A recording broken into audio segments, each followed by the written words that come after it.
Syuting ini diambil pada tanggal 9 Juni, hari pertama di mana kemarin 8 Juni adalah hari terakhir PSBB di Surabaya periode ketiga diakhiri.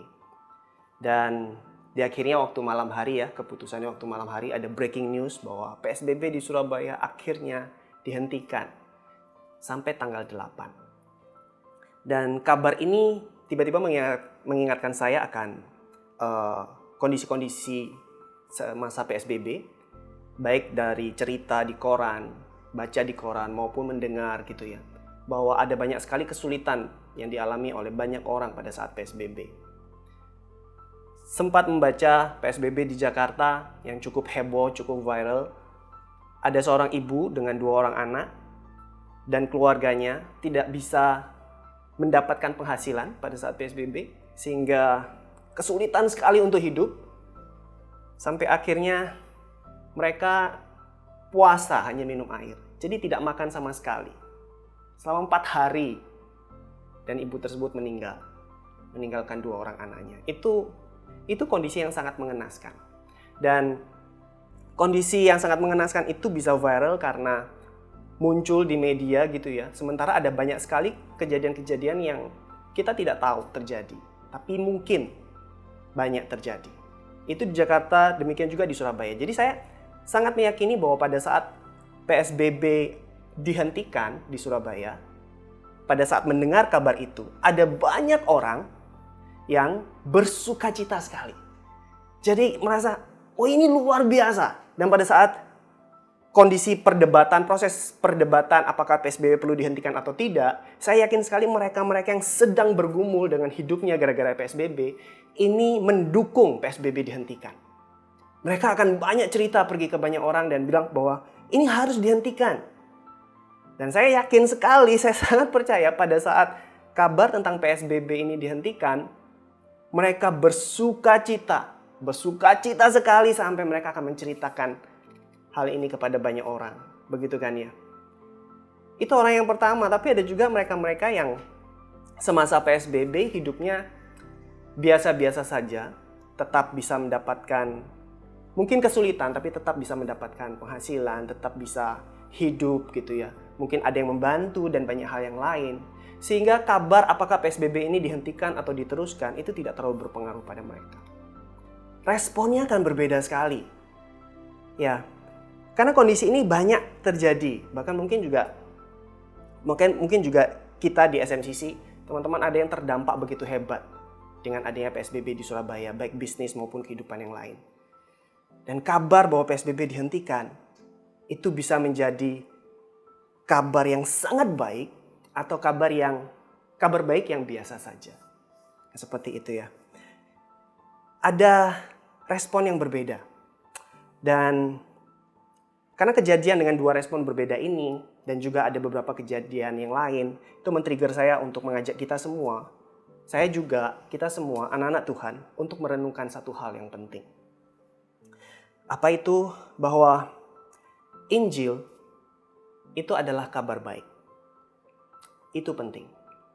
Injil, bagaimana Tuhan Allah yang begitu besar mengasihi kita, sampai ia mengaruniakan anaknya yang tunggal, Yohanes 3 ayat 16, turun ke dunia, mengosongkan diri dan menjadi sama dengan manusia, merendahkan diri dan taat, bahkan taat sampai mati di atas kayu salib, Filipi 2, 6-8, untuk menebus dosa manusia,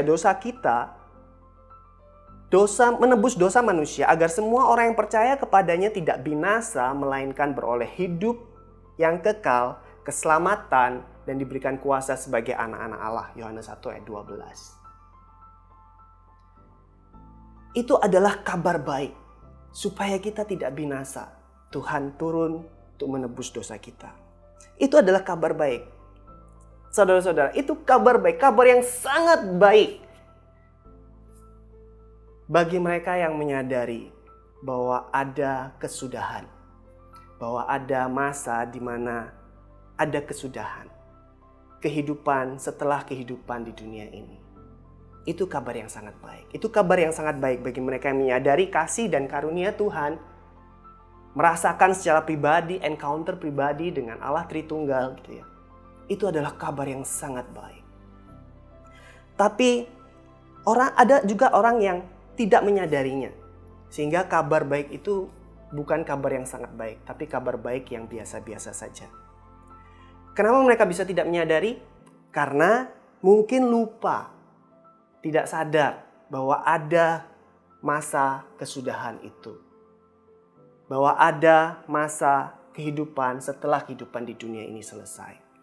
Dan mungkin juga tidak menyadari bahwa tidak cukup menyadari kasih dan kuasa Tuhan dalam hidupnya. Karena orang yang mendapatkan kabar baik dan benar-benar sadar, dia tidak akan menyia-nyiakan, gitu kan ya. Tidak akan menyia-nyiakan, tidak akan menyepelekan hidupnya yang sudah ditebus, tidak akan menyepelekan kondisinya setelah mendapatkan kabar baik ini. Seperti mereka-mereka yang kesulitan, dapat kabar baik PSBB, tidak akan disia-siakan kesempatan itu. Tidak akan disia-siakan kondisi itu. Dan mereka yang mendapatkan kabar baik itu akan menceritakan kabar baik itu kemana-mana dengan penuh semangat. Kenapa? Karena mereka bersyukur dengan kondisi itu. Nah, seperti itu. Sadar atau tidak sadar akan kabar baik ini, itu menentukan bagaimana cara kita mengisi kehidupan kita. Sebagai orang percaya, sebagai saints, ya, saints movement. Itu yang kita yakini di SMCC, bukan? Saints Movement Community Church. Kita percaya bahwa semua orang percaya saints itu harus bergerak, harus move. Kenapa kita bergerak? Karena kita bersyukur. Karena kita menyadari kabar baik itu dan kita bersyukur. Kita mengerjakan keselamatan kita, maka kita bergerak. Itu yang kita yakini di SMCC. Dan itu poin utama, saudara-saudara. Itu poin utama untuk hari ini. Jadi sadari bahwa kabar Kristus, kabar penebusan Kristus, karya penebusan Kristus adalah kabar baik, kabar yang sungguh-sungguh baik. Ya. Pesan khotbah Kubudi bulan lalu, tanggal 31 Mei, hati-hati dengan yang tidak kelihatan. Ya. Salah satunya yang tidak kelihatan adalah hal ini. Attitude kita untuk meresponi kabar baik ini, itu tidak terlihat.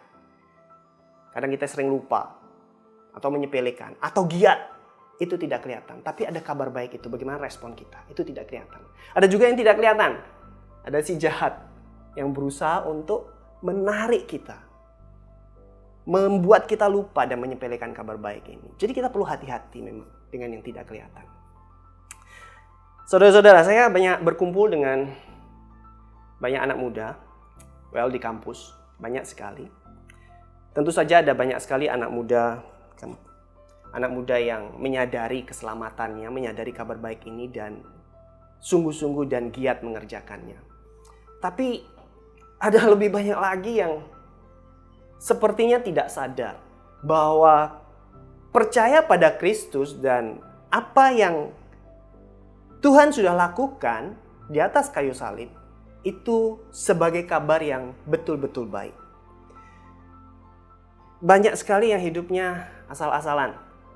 Banyak sekali yang hidupnya hanya kejar nilai, kejar uang, kejar popularitas, kejar perhatian dari orang lain, dari temannya, dari banyak orang, kejar posisi, kejar kenikmatan dunia. Banyak yang hidup hanya untuk mengejar hal-hal yang fana itu. Banyak juga yang hidupnya sak karepku. Ya pokoknya karepku harus dipenuhi gitu. Oh, karepku itu keinginan. Hidup yang pokoknya keinginanku. Ya. Keinginanku adalah yang terutama. Aku adalah yang terutama. Pokoknya aku pingin seperti apa. Sampai ada yang kalau keinginannya tidak tercapai, itu berani sampai berpikir bunuh diri. Kejadiannya cukup banyak. Ya. Pemikiran itu mencoba trial untuk bunuh diri. Terpikir saja untuk bunuh diri itu adalah tanda yang sangat jelas bahwa orang tersebut tidak menyadari ada kabar baik itu. Seperti itu. Ya kan? Saya sampai sempat bilang, keinginanku tidak terpenuhi kok. Kenapa kondisiku seperti ini sekarang? Jadi untuk apa aku hidup? Atau aku tidak dipedulikan sama orang itu. Untuk apa aku hidup kalau aku seperti ini? Juga ada yang aku putus pacar. aku diputus sama pacarku. Terus bagaimana ini? Untuk apa terus aku hidup? Gitu. Sekali lagi, orang yang berani berpikir seperti itu hanyalah orang-orang yang tidak menyadari bahwa karya keselamatan, penebusan yang dilakukan Tuhan Yesus itu adalah kabar baik. Saya mau mengajak teman-teman untuk membaca beberapa ayat, cukup banyak. Ya, yuk kita baca. Misalnya di Yakobus 2 ayat 19. Dan ada banyak ayat yang lain juga, nanti bisa dicari sendiri, yang menyatakan bahwa iblis sendiri percaya sama Tuhan. Iblis saja percaya sama Tuhan. Yakobus 2 ayat 19 mengatakan, engkau percaya bahwa hanya ada satu Allah saja? Itu baik. Tetapi setan-setan pun juga percaya akan hal itu dan mereka gemetar. Setan saja yang tahu gemetar. Bagaimana dengan manusia yang tahu tapi tidak gemetar? Yang jelas dia tidak menyadari bahwa kabar baik Injil itu adalah kabar yang sungguh-sungguh baik. Atau kisah Ayub di kitab Ayub. Itu juga dikatakan ya, bagaimana iblis bercakap-cakap dengan Tuhan. Iblis saja percaya sama Tuhan. Silakan dicari ayatnya banyak. Yang kedua, iblis itu sadar dengan kesudahannya. Iblis itu sadar masa depannya seperti apa. Ya, Kubut minggu lalu, kalau tidak salah, Kubudi mengingatkan di pembapaan. Kalau iblis berusaha untuk merongrong dan mendakwa kita dengan masa lalu kita tidak perlu khawatir, kita tidak perlu ketakut. Tapi cukup kita ingatkan masa depannya seperti apa. Nah begitu, karena iblis tahu masa depannya seperti apa. Iblis itu sadar masa depannya seperti apa, saudara-saudara. Ada banyak ayat di Alkitab, ya. Matius 25 ayat 41b misalnya, atau kita baca di Wahyu 20 ayat 10. Dikatakan, dan iblis yang menyesatkan mereka dilemparkan ke dalam lautan api dan belerang, yaitu tempat binatang dan nabi palsu itu, dan mereka disiksa siang malam sampai selama-lamanya. Dia tahu kesudahannya. Kisah di Matius 8 ayat 28 sampai 34. Kisah di mana pada saat Tuhan Yesus sedang ada di daerah orang Gadara, gitu ya. Kemudian datanglah dari perkuburan dua orang yang kerasukan setan. Kita baca sama-sama. Menemui Yesus. Mereka sangat berbahaya, sehingga tidak seorang pun yang berani melalui jalan itu. Ayat 29. Dan mereka itu pun berteriak, katanya, apa urusanmu dengan kami, hai anak Allah? Apakah engkau kemari untuk menyiksa kami sebelum waktunya? Begitu mereka bertanya. Kemudian kisah berlanjut, mereka melihat ada banyak sekali gerombolan babi di sana, ya. Saudara-saudara bisa baca sendiri nanti, dan banyak yang tahu dengan kisah ini, dengan cerita ini. Ada kumpulan babi dan setan-setan itu meminta kepada Tuhan Yesus bahwa kami masuk ke sana saja. Dan diizinkan, kemudian mereka legion itu ya, iblis yang sangat banyak itu masuk pergi ke babi-babi dan terjun dari tebing dan masuk ke air dan mati. Tapi iblis yang banyak itu, iblis saja sadar, tahu bahwa ada Allah, ada anak Allah. Sampai mereka bilang, apa urusanmu dengan kami anak Allah? Dan mereka tahu kesudahannya seperti apa, masa depannya seperti apa. Dan mereka bilang, apakah kamu kesini, apakah engkau kemari untuk menyiksa kami sebelum waktunya? Itu artinya mereka sadar kesudahannya, saudara-saudara.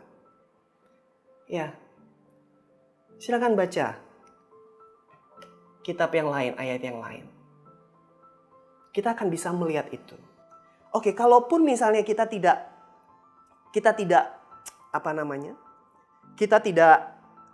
waktu kita baca kemudian kita bisa bertanya-tanya, ya. Tapi jelas sekali bahwa iblis itu sedang berusaha untuk mengajak sebanyak mungkin manusia, termasuk kita, termasuk orang percaya, untuk melakukan hal-hal yang tidak benar, untuk jatuh dalam dosa. Dan saya yakin sekali dalam kehidupan kita sehari-hari, kita mengalami itu. Mengalami bagaimana iblis, suara jahat itu berusaha merongrong kita. Ada yang menuduh kesalahan-kesalahan masa lalu kita. Berusaha membuat kita jatuh, berusaha membuat kita jauh dari Tuhan, berusaha untuk membuat kita berbuat dosa. Kita mengalami itu dalam kehidupan kita. Iya kan? Nah, kenapa mereka berusaha? Tinggal ditarik saja alasannya. Karena mereka tahu kesudahannya. Itu sebabnya mereka berusaha. Di Zakarias 3 ayat 1 atau di Wahyu 20 ayat 10 tadi.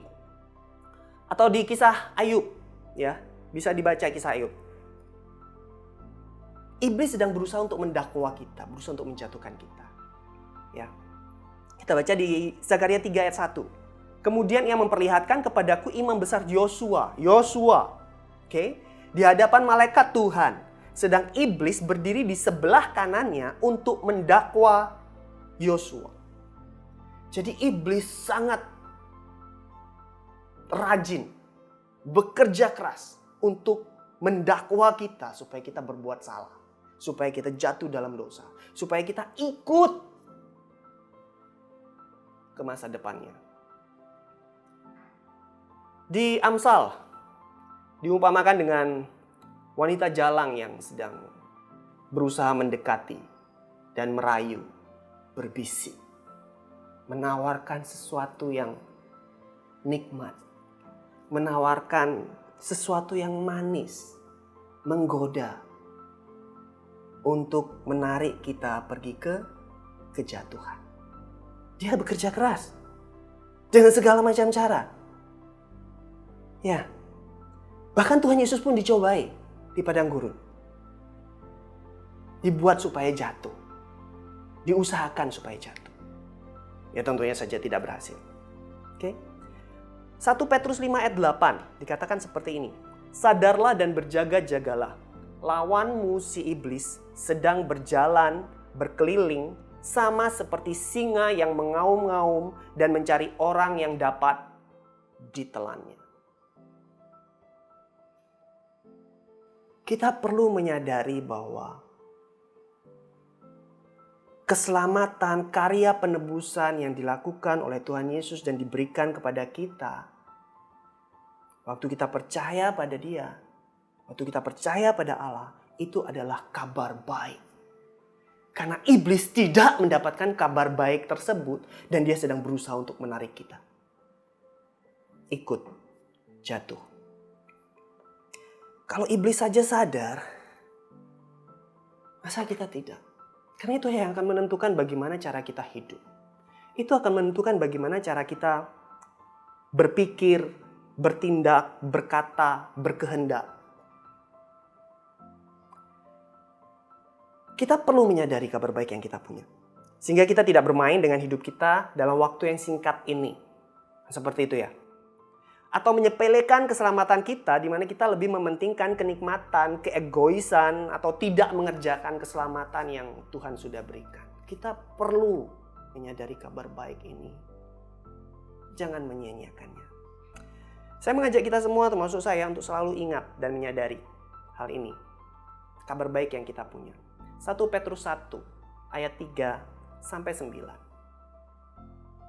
Kita baca sama-sama. Kita baca sama-sama dengan sungguh-sungguh. 1 Petrus 1 ayat 3 sampai 9 katakan, terpujilah Allah dan Bapa Tuhan kita Yesus Kristus, yang karena rahmat-Nya yang besar telah melahirkan kita kembali oleh kebangkitan Yesus Kristus dari antara orang mati, kepada suatu hidup yang penuh dengan pengharapan, untuk menerima suatu bagian yang tidak dapat binasa, yang tidak dapat cemar dan tidak dapat layu, yang tersimpan di surga bagi kamu, yaitu kamu yang dipelihara dalam kekuatan Allah karena imanmu. Sementara kamu menantikan keselamatan yang telah tersedia untuk dinyatakan pada akhir zaman. Bergembiralah akan hal itu, sekalipun sekarang ini kamu seketika harus berduka cita oleh berbagai-bagai pencobaan. Maksud semuanya itu ialah untuk membuktikan kemurnian imanmu, yang jauh lebih tinggi nilainya daripada emas yang fana, yang diuji kemurniannya dengan api, sehingga kamu memperoleh puji-pujian dan kemuliaan dan kehormatan pada hari Yesus Kristus menyatakan dirinya. Sekalipun kamu belum pernah melihat dia, namun kamu mengasihinya. Kamu percaya kepada dia, sekalipun sekarang kamu tidak melihatnya. Kamu bergembira karena sukacita yang mulia dan yang tidak terkatakan. Karena kamu telah mencapai tujuan imanmu, yaitu keselamatan jiwamu. Saudara-saudara, saat kita menyadari kabar baik ini, maka kita tidak akan bermain-main dengan kehidupan kita. Hai anak muda, jangan main-main dengan kehidupan.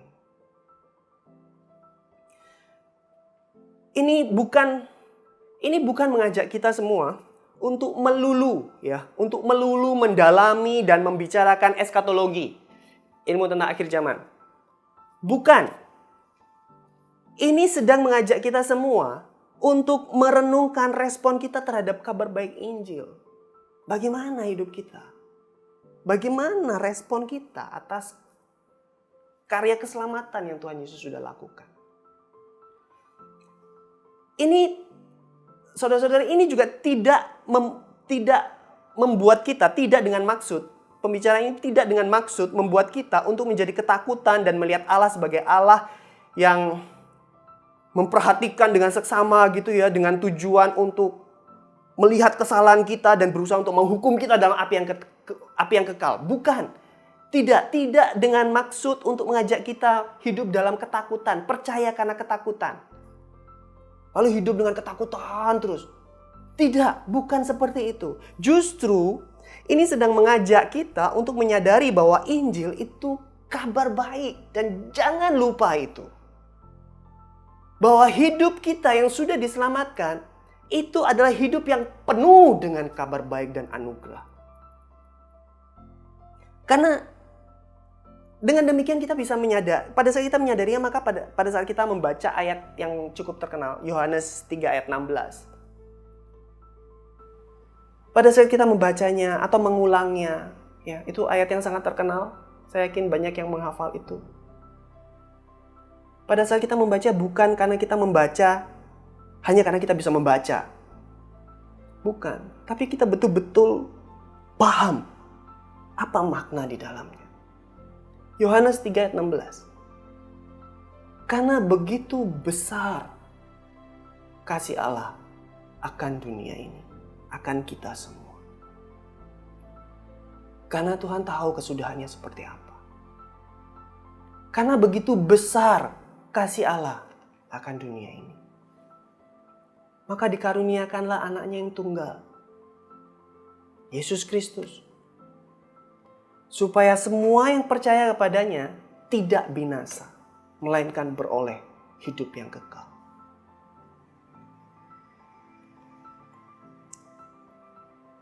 Saya berharap pesan ini bisa membuat kita merenungkan banyak hal, merenungkan respon kita, hidup kita, membuat kita lebih banyak duduk diam, baca firman Tuhan, merenungkan firman Tuhan, dan berdiskusi, berdoa dengan Tuhan.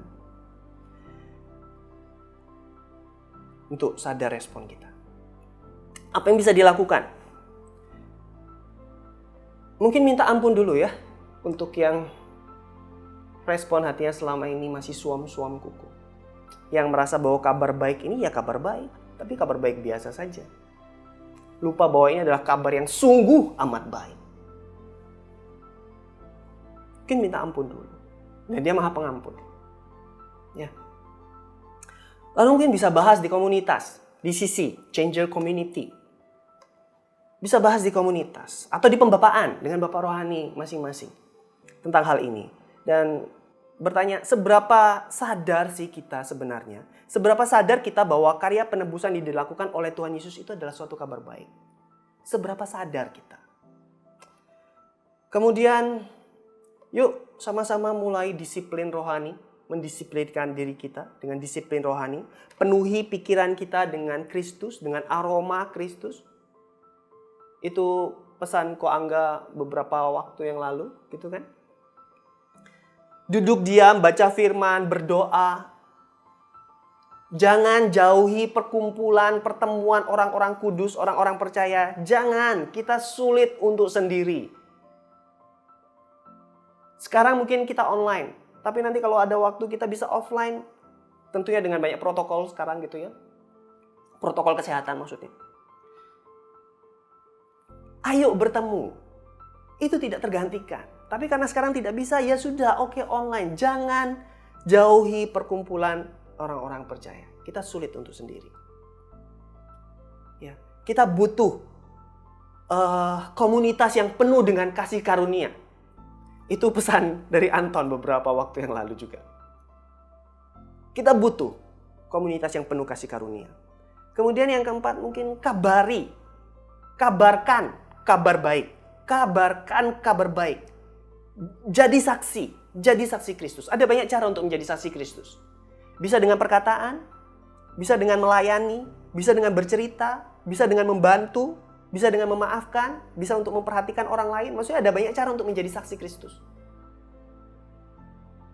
Karena kita perlu menyebarkan kabar baik ini. Dan pada saat kita menyebarkan kabar baik ini, kita akan lebih memahami kabar baik itu sungguh amat baik. Ayo kita sama-sama bertumbuh. Saling mendukung, bergerak bersama-sama. Sebagai orang-orang percaya. Memberitakan kabar baik. Tuhan Yesus memberkati. Mari kita berdoa. Kami bersyukur Tuhan untuk hari ini. Kami bersyukur untuk renungan. Tuhan, kami mau betul-betul merenungkan hal ini. Pimpin kami, Roh Kudus berbicaralah pada kami masing-masing. Buat kami betul-betul menyadari bahwa ini kabar baik. Kabar yang sungguh amat baik. Dan bagaimana hidupku pada saat saya tahu bahwa ini adalah kabar yang sangat baik. Bahwa hidupku penuh dengan kabar baik. Bahwa ini adalah suatu anugerah yang besar. Bagaimana hidupku? Dan apa yang harus kulakukan? Roh Kudus pimpin kami. Tuhan Allah Roh Kudus pimpin kami. Sertai kami.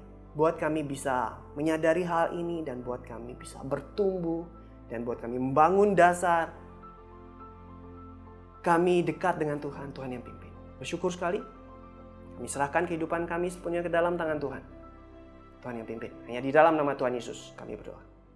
Amin.